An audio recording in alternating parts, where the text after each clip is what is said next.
صلى الله عليه وسلم صلى الله عليه وسلم صلى الله عليه وسلم صلى الله عليه وسلم صلى الله عليه وسلم صلى الله عليه وسلم صلى الله عليه وسلم والصلاة والسلام على خير خلق محمد وعلى آله وصحبه أجمعين. اما بعد، محترم مغتاسویلیو سمغتاس بده اسلام په سیاسي نظام کې څېړنه او بحث کوو او بیا ویلیو چې د اسلام سیاسي نظام دا یو اصطلاح ده چې له درې الفاظو نه مرکب ده: اسلام، سیاست او نظام. او بیا وروسته دا دی په اسلام کې د یو خاص علم لپاره یا د یو خاص فن لپاره علم او نوم ګرځېدلی ده، لقب ګرځېدلی. نو که دې تعریف موږ تاسې کوو، دا به په دوه طریقه کوو. یو په دې اعتبار چې دا اصطلاح مرکب ده له درې الفاظو، او بل په دې اعتبار چې دا علم او لقب ده لپاره د خاص علم او د خاص فن. نو په اول اعتبار چې موږ د دې تعریف کوو چې دا مرکبه اصطلاح ده له درې الفاظو نه، نو دلته به دا د دې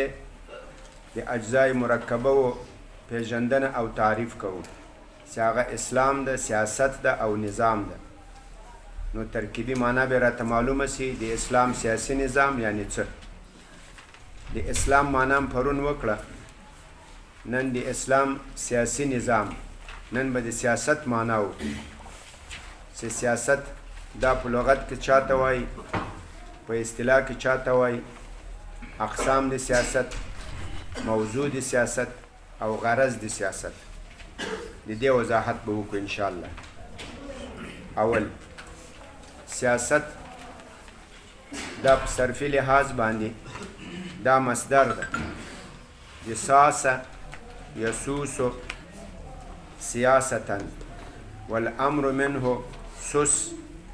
والفاعل منه سائس، والمفعول منه مسوس. ساس يسوس أجوف واوده لك قال يقول، أو مصدر سياسة لك كتابة غندي، داي مصدر ده. نو سیاست لفظ په صرفي لحاظ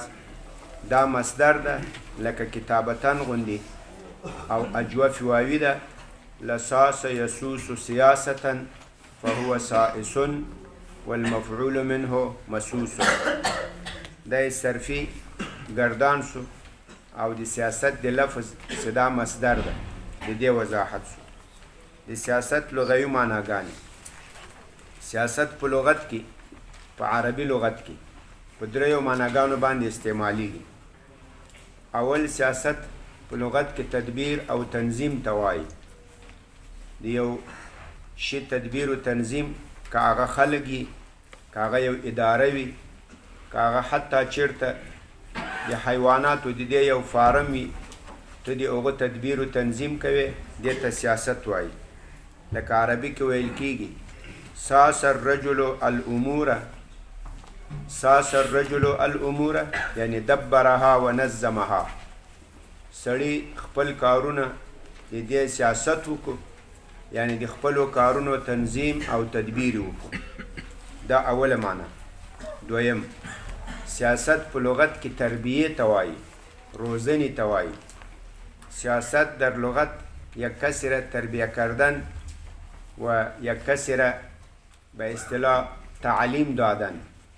لکه عربي کې ویل کېږي ساس الرجل الدواب. مثال، یو چا اس ساتلی وي، اسونه ساتلی وي، اسونو دی تربیه وکړي چې هغه د منډې لپاره جوړ کړي، په هغې باندې مختلف ټریننګونه کوي. نو بیا ویل کېږي ساس الرجل الدواب. دې سړي د خپل څاروي حیوانات، خپل اسونه د دې سیاست یې وکړو، یعنی د هغې روزنه یې وکړه، د هغې تربیه یې وکړه. یو چا د ښکار سپي ساتلی وي، او بیا هغه د ښکار سپی هغو ته ښکار ورزده کی. کسی سگهای شکار نگاه کرده باشه باز به مسگا شکار یاد بته. نو بیا وی ساس الرجل الکلاب، دې سړي د خپلو سپو روزنه او تربیه وکړه. یی مردکه سگهای خود را تعلیم داد، خپل سپی تعلیم یافته کړو، هغه د ښکار لپاره جوړ کړل. دا دویمه معنا. دریم سیاست په معنا د حکم چلولو، لکه عربي کې ویل کېږي ساس الامیر الناس. څه مطلب؟ یعنی امیر په خپلو خلکو باندې حکم وچلول. امیر به مردم خود حکم روایی کرد. نو سیاست په معنا د حکم روایی، په چا حکم چلول. سیاست په لغت کې درې معناګانې لري. اول تدبیر او تنظیم د کارونو ته، دې ته سیاست وایي. دویم سیاست په معنا د تعلیم او روزنې سره. دریم سیاست په معنا د حکم چلول، حکم روایی په یو چا باندې. دا د سیاست لغوي معناګانې سوه. له دې بحث نه دا معلومه سوه چې دا سیاست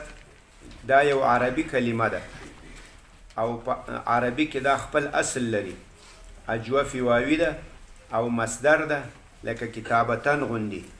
گردان موږ تاسې وکړو ساس یسوس سیاستا والامر منه سس، لکه قل والفاعل منه سائس والمفعول منه مسوس.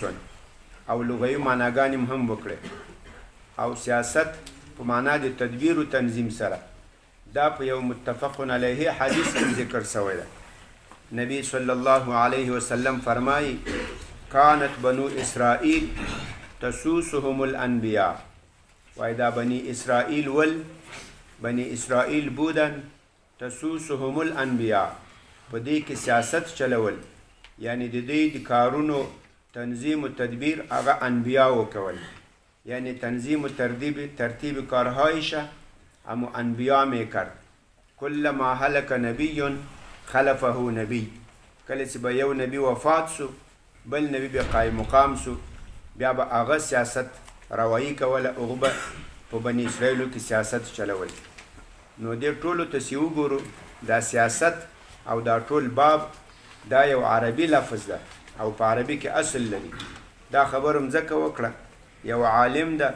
د احمد ابن علي تقي الدین المقریزي. دا یو عالم ده 885 کې د ده وفات سوی ده، یعنی نن تقریبا اوس اده 1400 ده. 1400 ده او یو 200 هغه 600 کاله مخکې تیر سوی. هغه یو کتاب لیکلی ده المواعظ والاعتبار بذکر الخطط والآثار. هغه ویلی دي وای دا سیاست عربي کلمه نه ده. دا سیاست وای په اصل کې د منګولیا یا د مغولي کلمه ده. وای دا چنګیز خان چې کله په د اسلامي دنیا باندې حمله وکړه او دا ټول ملکونه تر خپل سلطه لاندې کړل، هغه د مغولو یو کس ولو، د منګولیا اوسیدونکی و. نو هغه بیا یو قانون جوړ کړو، هغه ته بیا یاسه ویل. یاسه وای هغه یاسه لفظ بیا د مصر خلکو د شام خلکو عربي ته را نقل کو. په اول کې بل سین هم ورزیات کو، هغه خو یاسه و، دی په اول کې بل سین هم ورزیات کو، سیاسه شو. بیا الف لام هم پې داخل کو، السیاسه شو. وای دا په اصل کې مغولي لفظ ده، دا وای په اصل کې عربي لفظ نه ده. د دغه مقریزي دا خبره دا له تحقیق نه لري خبره ده. که تاسې هم چېرته ولیدل دا اشتباه ونه کوي چې دا رښتیا هم عربي لفظ نه ده، بلکې دا اصلي عربي لفظ ده، په لغت عربي کې مستعملیږي، خپل باب لري. حتی په متفق علیه حدیث کې په همدغه معنا سره مستعمل شوی. کانت بنو اسرائیل تسوسهم الانبیاء. بني اسرائیل ول چې په دې کې به انبیاء و سیاست رانی کوله. نو دلته موږ تاسې د سیاست صرفي ګردان وکړو، د هغه درې لغوي معناګانې هم وکړې او د مقریزي د هغې خبرې تردید هم وکړو چې سیاست دا اصلي عربي کلمه نه ده، دا غیر عربي ده، بیا فارسي ته راغلي. د هغې خبرې تردید هم وکړو. د سیاست فقهي معناګانې په کتبو د فقه کې، په کتبو د شریعت کې سیاست په کومه معنا باندې مستعملیږي. د شریعت په کتابونو کې سیاست دا تقریبا په 4 معناګانو باندې استعمالیږي. که موږ تاسې د فقه کتابو ته رجوع وکړو، که هغه د حنفي فقه وي او که د نورو فقهاو وي، سیاست دا په 4 معناګانو باندې مستعملیږي. اول، سیاست په فقه کې هغه قوانینو ته وایي چې هغه د خلکو د مصالحو خوندي کوونکي وي. سیاست در کتب فقه آن قوانین را میگه که او به اصطلاح محافظ مصالح مردم باشه، د خلکو مصالح خوندي کوي، د خلکو د مصالحو ساتون کوي، هغې ته سیاست وایي. بحر الرائق شرح د کنز الدقایق ده، هغه وایي رسمت، وایي تعریف شوی. موږ تاسو ویلي دي په منطقو کې یو رسم وي بل حد وي. رسمت تعریف شوی ده د سیاست بانها القانون الموضوع، دا هغه یو متعین قانون، یک قانون متعین است لرعایة الآداب والمصالح والنظام وانتظام الاحوال. وای د سیاست تعریف شوی ده چې دا هغه متعین قانون چې هغه متعین شوی لپاره د رعایت لحاظ ساتلو د آداب و د اخلاقو او مصالحو د منافعو و انتظام الاحوال او د خلکو د ورځني احوالو د انتظام په خاطر چې ته یو قانون جوړ کې، یو قانون وضع کې، دغه قانون ته سیاست وایي. د دې ته مثال ویلی ده، وایي لکه مثلا عمر رضی الله تعالی عنه په زمانه کې یو کس ولو د نصر ابن الحجاج په نامه. دا ډېر ښایسته و، په مدینه منوره کې دومره ښایسته و چې په لارو په کوڅو کې به روان و، نو دا حتی بعضې کورو له دې نه به ښځو زنانه دې هم پسې کتل. نو اوس عمر عنه خو داسې نه سوی کولی چې په هره کوڅه او په هره ګلي او په هره دروازه کې پیردار ودروي. نو ایسته یې دا نصر ابن الحجاج په دې باندې سر وخریل. هغسې سر پسې وخریل، هغه نور هم پسې ښایسته سو، بدرنګ نه سو. ایسته یې شام ته تبعید کو چې ته به لاړ سې شام ته، چې دلته له تا نه دا خلک په تنګ دي. اوس نصر ابن الحجاج نه و ملامت، هغه څه جرم و ګناه نه و کړی، هغه سم نیک صالح بنده و. خو عمر عنه دا نه سوی کولی چې د هر کور مخې ته په هره ګلي کې پیرداران ودروي او خلکو ته وایي چې ده ته مه ګورئ، یا زنانه ورته وایي چې ده ته مه ګورئ، بلکې دی یې تبعید کو. اوس دا عمر عنه دا کار سیاستن وکړو. اگر که دی شرعا کوم جرم نه درلود، په ده باندې تبعید حق نه درلود، خو مصلحت په دې کې و چې ټول خلک خو له مدینې نه سي ایستی، نه په هره دروازه کې پیردار ودرولی سي. نو مصلحت دا و چې یو دی له دې جنه ووځي، دلته به کراري جوړه سي. نو هر هغه قانون چې په هغې کې ته مصلحت عامه او نظم عامه د هغې رعایت کوي، هغه خوندي کوي، هر هغه قانون چې هغه مصلحت عامه او نظم عامه خوندي کوي، هغې ته سیاست وایي. دا اوله معنی. دویم سیاست راځي د مصلحت په خاطر په شرعي سزا کې زیادت کول، دې ته سیاست وایي. مصلحتاً په یو شرعي سزا کې شریعت یو ځای سزا ټاکلی وي، خو هغه سزا مثال کمزوري وي، ته په هغې شرعي سزا کې زیادت وکړې د مصلحت په خاطر، دې ته سیاست وایي. لکه دا خبرم د حنفي فقه په مشهوره فتاوا چې رد المحتار وایي، هغې لیکلې ده. هغه وایي ولذا عرفها بعضهم، وایي له دې وجې نه دا د سیاست تعریف بعض علماو کړی ده بانها تغلیظ جنایة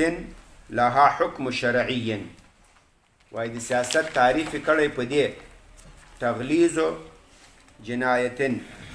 زیادت کول په یو جنایت کې، په یو سزا د یو جنایت کې، لها حکم شرعي، چې هغه هلته شرعي حکم لري، حسما لمادة الفساد، لپاره د قطع د مادې اساس و بنیاد الفساد د فساد. مثلا یو کس وي، هغه ته مسله معلومه وي دا مسله ورته معلومه یې چې دا قصاص هلته کېږي چې یو څوک بل سړی مړ کړي په جارح سره. مثال یو کس وي هغو ته د حنفي فقه مسله معلومه ده چې د احنافو په نسبت باندې قصاص هلته کېږي چې قاتل دا مقتول په جارح مړ کړي. په څه شی مړ کړي؟ په جارح، په وسله باندې مړ کړي، په توپک، په توپانچه، په چاړو، په توره، په داسې شیانې مړ کړي. او دته دا معلومه یې چې که په غیر جارح مړ کړي، مثال یو څوک په ډانګ ووږي مړی کړي، یا یې په غاړه کې پړی ور واچوي مړی کړي، یا یې په سوک ووږي مړی کړي، په دې کې قصاص نشته ده، البته دیت لازمي دي. نو دی ښه مالدار ده، پیسې ډېرې لري، بعض ذاتې ښه بوکس بازي زده کړي او په دې طریقه باندې خلک مړه کوي، نو په ده باندې خو قصاص نه راځي د حنفي فقه په اساس. خو حاکم چې په ده پوه سي چې دې خو لوی فساد جوړ کړی ده، هغه به راولاړ سي چې بلکل په حنفي فقه کې د تا قصاص نشته، خو زه تا قصاص کوم چې تا دغه فساد ختم سي، د تا دغه فساد ختم سي. تا خو مسله زده کړې ده، اوس به په سوکانو خلک مړه کوي او ځان دې له قصاص نه بچ کړی ده، یو وارې بچ بیا بچ، دا ځل دې نه پرېږدم. نو دغه اوس دغه حاکم راولاړ سو، دغه سړی چې هغه څو کسان په سوکانو مړه کړي، یا یې په سوټو په ډانګو مړه کړي، یا یې زندهی کړي دي، اوره خفق کرده، اوره کشته، نو حاکم یا یې ایره می کشه. ولې مړ کوي؟ سیاستاً، اگر که شرعي حکم په حنفي فقه کې قصاص نه ده، قتل نه ده، خو سیاستاً یې مړ کوي چې د دا فساد ختم سي. نو د سیاست دومه معنا څه شی ده؟ انها تغلیظ جنایتین، دا تشدید ده په جزا د یو جنایت کې، لها حکم شرعی، چې هغه حکم شرعي لري، خو حاکم راولاړ سي هغه حکم شرعي کې تغلیظ وکړي، تشدید وکړي. ولې؟ حسما لماده الفساد، قطعا لماده الفساد، چې د دغه مفسد د فساد ماده ختمه سي. ځکه که حاکم قاضي اوسم له ده سره د شرعي مسلې مطابق عمل کوي، د ده فساد نه ختمیږي، دی بیا هم دا کار کوي، بیا یې کوي، نو هغه سیاستاً دی راواخلي دا مړ کړي. دا د سیاست دومه معنا شوله. دریم، سیاست دا چا ته وایي؟ سیاست دې ته وایي حاکم د مصلحت په خاطر یو قانون وضع کړي یا یو فیصله وکړي، اگر که له ده سره په هغې باندې کوم دلیل موجود نه وي. حاکم هغه د مصلحت په خاطر، د خلکو د مصلحت په خاطر یو فیصله وکړي، اگر که ده سره په هغې فیصله باندې جزئی دلیل نه وي، د قرآن او د حدیث دلیل ورسره نه وي، خو دی بیا هم هغه فیصله وکړي، دې ته هم سیاست وایي. نو تعریف یې داسې کړی ده. السیاستو، دا تعریف هم بحر رایق نقل کړی ده. السیاستو هي فعل شیء، سیاست دا یو داسې کار ته وایي، من الحاکم، سیاست یک کار رمیگه از طرف حاکم، لمصلحت یراها، حاکم دی یو مصلحت په خاطر، حاکم بخاطر یک مصلحت یک کار را بکنه، و این لم یرد بذلك الفعل دلیل جزئی، اگر که په دغه مسله چې دا حاکم وکړه، په دغه حکم چې حاکم صادر کو، په دې کوم جزئی دلیل د قرآن او د حدیث یا د اجتهاد صحیح له ده سره نشته ده، خدای بیا هم د مصلحت په خاطر دا فیصله کوي. دې مثالو ته ګورئ. بخاري حدیث شریف ده، د ابوبکر صدیق رضی الله تعالی عنه په زمانه کې د مسیلمه کذاب هغه د پیغمبري دعوه کړې وه، نو بیا د ابوبکر تانو په زمانه کې له ده سره ډېر لوی جنګ وسو، لوی غزوه وسوه د یمامه په مقام کې، په دې کې ډېر زیات صحابه شهیدان سولو، حافظان د قرآن ډېر پکې شهیدان سو. په یو روایت کې راځي 80، په بل کې راځي 500، په بل کې راځي 200، په یو جنګ کې شهیدان سو. خپله مسیلمه کذاب شکست وکړو، د هغه هم ډېر کسان مړ سو، دی خپل هم پکې مړ سو، هغه فتنه یې بیخي ختمه سو. هغه خو به تاسې بیا خپله انشاءالله په تاریخ په دې کې وایست. له دغې واقعې نه وروسته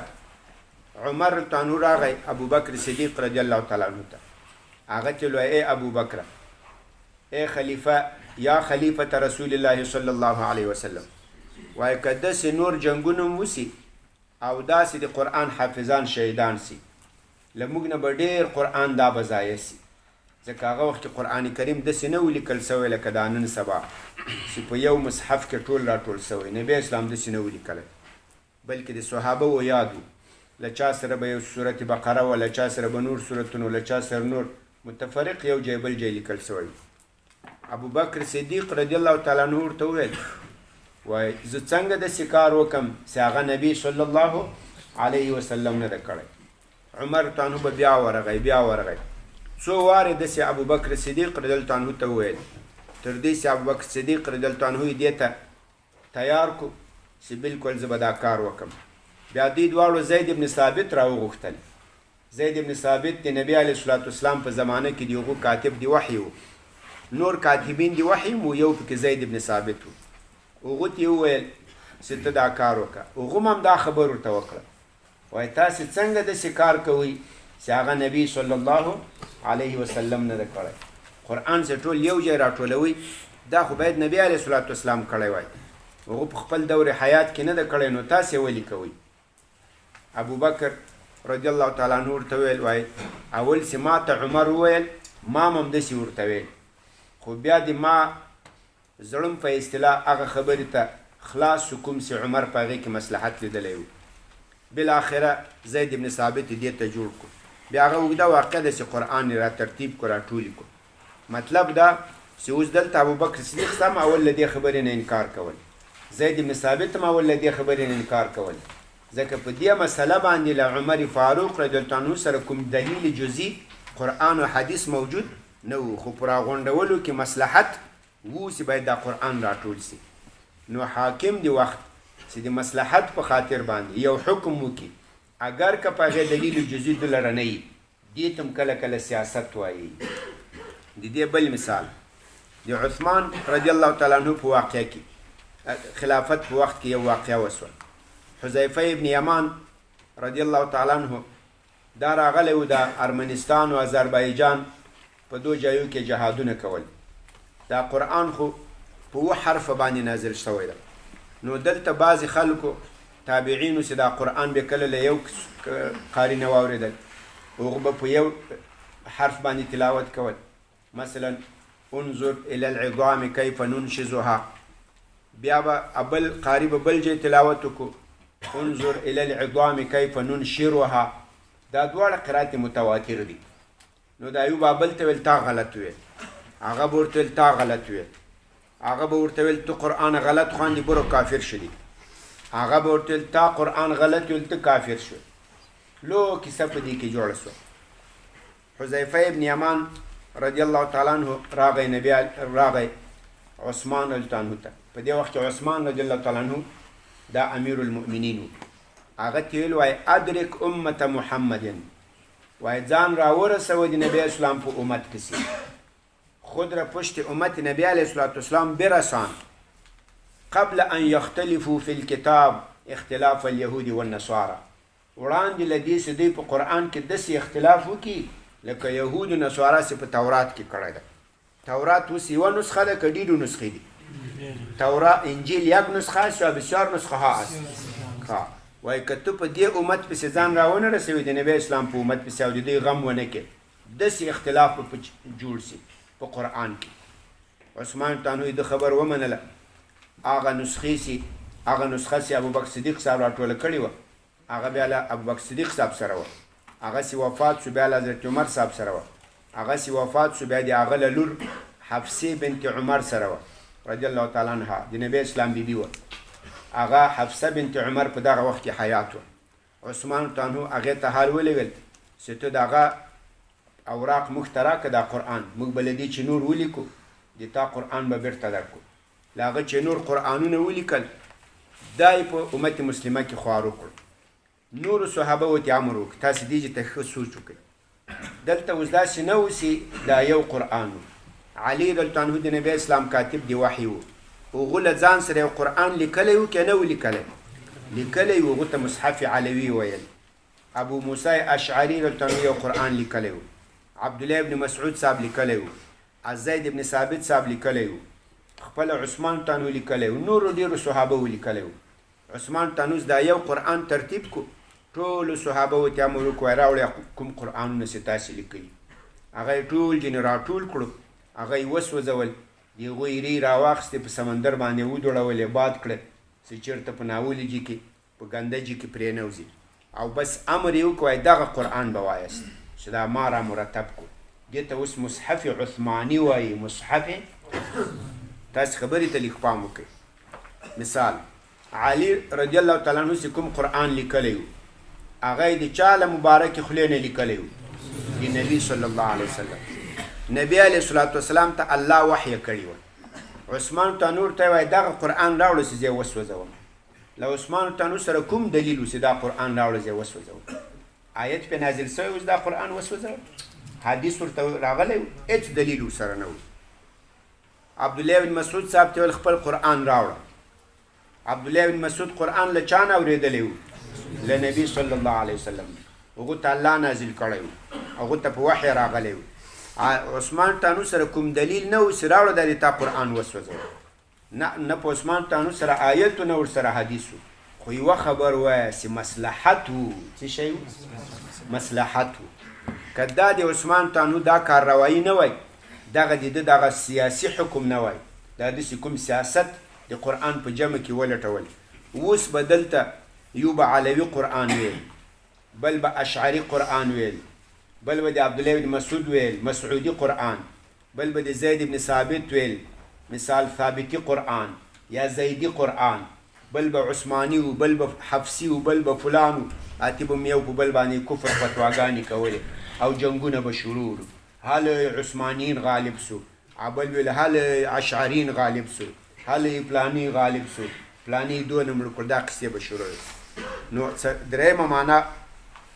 د سیاست دا چې حاکم د وخت د مصلحت په خاطر یو حکم وکړي یو قانون وضع کړي اگر که له ده سره په هغې باندې کوم جزي دلیل د قرآن و حدیث نه وي لکه ابوبکر تانهو قرآن را جمع کړو او په اول خپله ابوبکر هم دې خبرې ته قائل نه و زید بن ثابت هم دې خبرې ته قائل نه و خو چې مصلحت یې پکې ولیدل بیا قائل سو عثمان تانهو ټول خلک په یو مصحف را جمع کړل هغه نور مصاحف چې د نبی اسلام په حضور کې کاتبینو د وحی لیکلي ول هغه یې ټول وسوځول په دې مسله باندې له عثمان تانو سره کوم جزي دلیل و نه و خو البته مصلحت له ده سره و مصلحت په دې کې و چې دا یو قرآن پاتې شي او نور نسخې وسوځېږي نو دا یو داسې حکم تم سیاست وایي چې حاکم یو فیصله وکړي د خلکو د مصلحت په خاطر اگر که له دې حاکم سره په دې مسله باندې کوم دلیل جزي موجود نه وي څلورم سیاست په معنا د تعزیر سره راځي په دې شریعت کې دا عقوبات دوه قسمه دي شریعت چې کومې جزاګانې ټاکلې دي هغو ته باب د عقوباتو وایي دا عقوبات دوه قسمه دي عقوبات یو حدود دي او بل عقوبات هغه تعزیرات دي د حدود او د تعزیراتو فرق دا ده حدود هغه متعین وي او په هغو کې د حاکم فیصله په زیادت و نقصان سره نشي کېدی په هغو کې شفاعت نه قبلیږي سفارش پکې نه قبلیږي څوک یې عفو کولی نشي او تعزیرات هغه په شریعت کې معین نه وي او تعزیرات په دې کې عفو سفارش هم کېدی شي او بل حدود کې زیادت و نقصان نشي کېدی تعزیراتو کې زیادت او نقصان کېدی شي مثال په حد کې که هر چا شراب وڅښل هغه که په مثال که معتبر سړی و که خوار سړی و که هغه پوی و که ناپوی ولو خو شراب یې وڅښل په ده به حد جاري کېږي خو تعزیرات داسې نه دي